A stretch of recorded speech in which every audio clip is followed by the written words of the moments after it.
जय हिंद, नमस्कार दोस्तों। मैं अनिल कुमार वर्तमान इंडियन रेलवे में कार्यरत हूँ।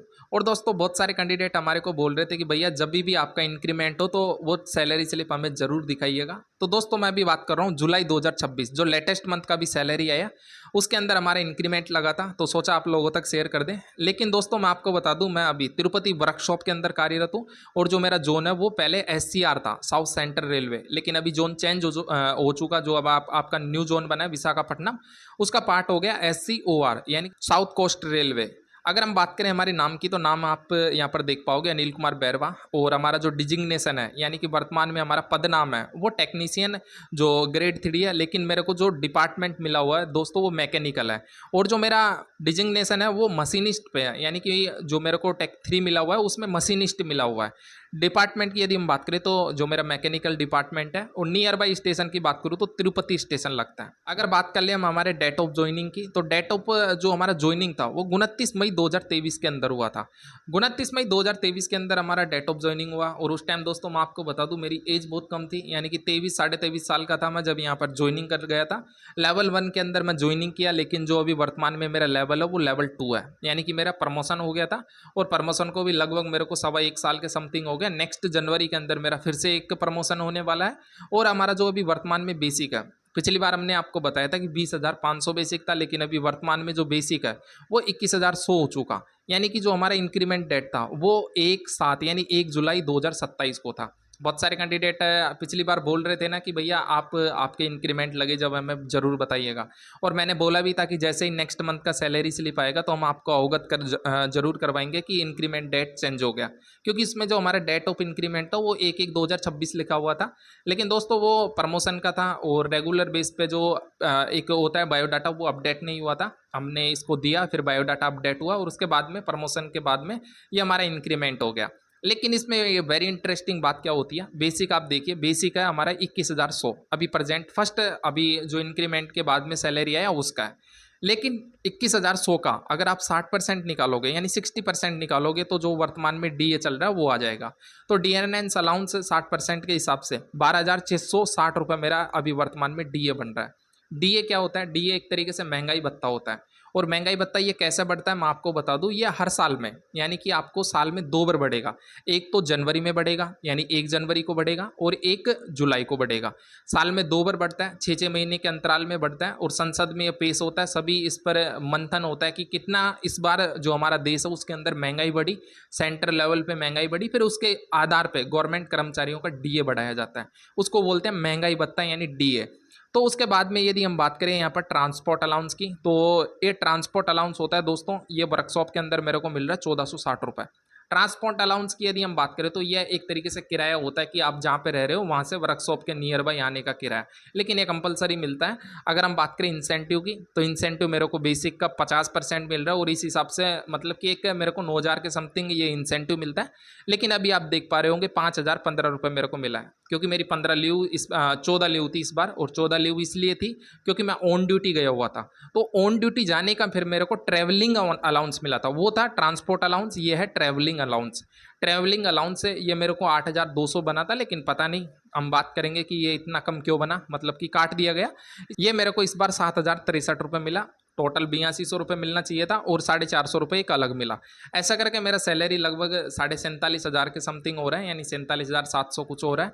लेकिन दोस्तों इसके अंदर आप एक चीज़ नहीं देख पा रहे होंगे, वो है HRA। और HRA आपको पता है हाउस रेंट अलाउंस, क्योंकि मैं वर्तमान में जो रेलवे के क्वार्टर है, रेलवे की आवास है, वो लेके रह रहा हूँ, तो इस वजह से वो HRA यहाँ पर शो नहीं होता, वो डायरेक्ट कट हो जाता है। और कट होता है वो भी मैं आपको बताऊंगा कि कटौती किन किन चीज़ों की होती है। लेकिन HRA अभी क्या होता है, HRA भी 3 कैटेगरी में मिलता है। वो कैटेगरी मैं बता देता हूँ आपको, X, Y और Z। इसमें ऐसा होता है कि 10%, 20% और 30%। वो सिटी के आधार पे मिलता है। आपका बेसिक का मिलता है, यानी बेसिक का 10%, बेसिक का 20% और बेसिक का 30%। ये आपके सिटी के आधार पे मिलता है। यानी कि ग्रामीण क्षेत्रों में कहीं आपको जॉब मिल गई तो 10% मिलेगा। जो थोड़ा शहरी क्षेत्र होते हैं, डेवलप क्षेत्र में मिल गया तो आपको 20% मिलेगा। और महानगरों में मिल गया तो आपको 30% मिलेगा। यानी कि बहुत बड़े, जैसे कि चेन्नई हो गया, आपके चेन्नई के साथ जैसे कि चेन्नई हो गया, बेंगलोर हो गया, आपका मुंबई हो गया, और दिल्ली हो गया, बहुत सारे ऐसे ऐसे मतलब कि क्षेत्र है जहाँ से आपको 30% एचआरए मिलेगा। और जैसे नॉर्मल क्षेत्र हो गया वहाँ पर आपको 20% मिलता है, और एकदम ग्रामीण क्षेत्र हो गया वहाँ पर आपको 10% मिलेगा। तो ये एचआरए भी 3 कैटेगरी में है। मेरे को भी वर्तमान में 10% मिल रहा है, तो उस हिसाब से बेसिक का 10% लगाए तो 2110 रुपये मेरे को एचआरए मिल रहा है। तो उस हिसाब से अगर हम बात करें तो सैलरी 50,000 के समथिंग इस बार ठीक ठाक बन गया।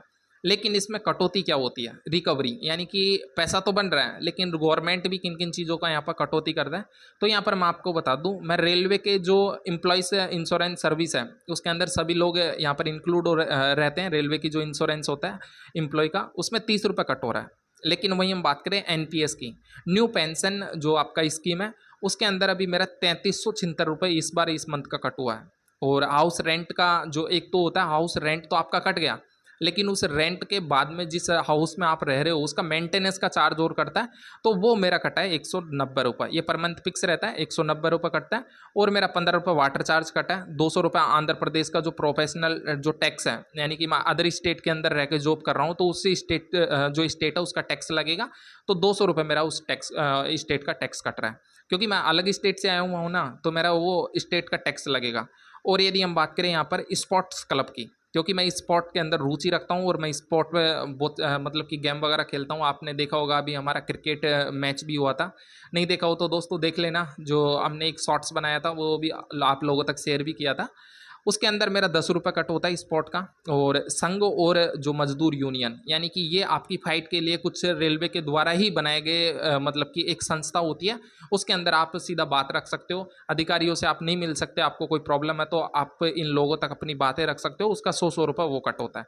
तो रिकवरी भी काफ़ी ठीक ठाक हो जाती है। लेकिन रिकवरी के बाद में जो हमारा एक बेसिक सैलरी बनता है, लगभग वो दोस्तों मैं आपको बता दूँ मतलब 4000 के समथिंग रिकवरी काट दो, तो उसके बाद में जो बचता है वो नेट पे बचेगा। इस हिसाब से सैलरी काफ़ी अच्छा खासा बन जाता है। और आप लोगों ने बोला था कि भैया एक बार ज़रूर बताइएगा, तो दोस्तों हमारा इंक्रीमेंट लग चुका, हमने सोचा आप लोगों तक हम शेयर ज़रूर करें। लेकिन दोस्तों एक चीज़ और बताता हूँ, जो बेसिक आप देख रहे हो ना 21,100, वो बेसिक 21,100 आपको अभी दिखेगा जैसे ही 8 पे कमीशन आता है। 8 पे कमीशन आने के बाद में डीए अगर इसमें मर्ज भी हो जाता है 60%, तो उस हिसाब से अगर मैं अभी लेटेस्ट डीए की बात कर रहा हूँ उसके बाद में भी आपको वो और ज़्यादा बेनिफिट मिलेगा। तो उस हिसाब से बात करें दोस्तों, एक मिनिमम बेस का सैलरी मतलब कि जो बेसिक होगा वो मिनिमम मेरे हिसाब से अगर फिटमेंट फैक्टर 1.91 भी लगता है, जो सबसे कम आंका गया इस बार, तो आपका लगभग लेवल 1 का 36,000 तो सैलरी हो मतलब कि बेसिक हो ही जाएगा। तो उस हिसाब से आपका सैलरी, फिर उसमें ट्रांसपोर्ट अलाउंस हो गया, और आप वर्कशॉप के अंदर ज्वाइन कर गए तो आपको इंसेंटिव मिलेगा, और उसके बाद में टीए हो गया, डीए धीरे धीरे बढ़ता रहेगा, तो आपका स्टार्टिंग में हाउस रेंट वगैरह लगा के 50 तो बन ही जाएगा। जो मेरे को 3.5-4 साल बाद में जो बन रहा है वो आपका स्टार्टिंग में बन जाएगा। तो आई होप आपको वीडियो अच्छा लगा होगा। और फिर भी आपको कोई भी समस्या हो, कोई भी चीज़ आपको पूछनी है, तो कमेंट बॉक्स के दरवाजे खुले हुए हैं, आप जाइए कमेंट बॉक्स में टाइप कीजिए। जब तक के लिए जय हिंद, जय Bharat, thank you, love you guys.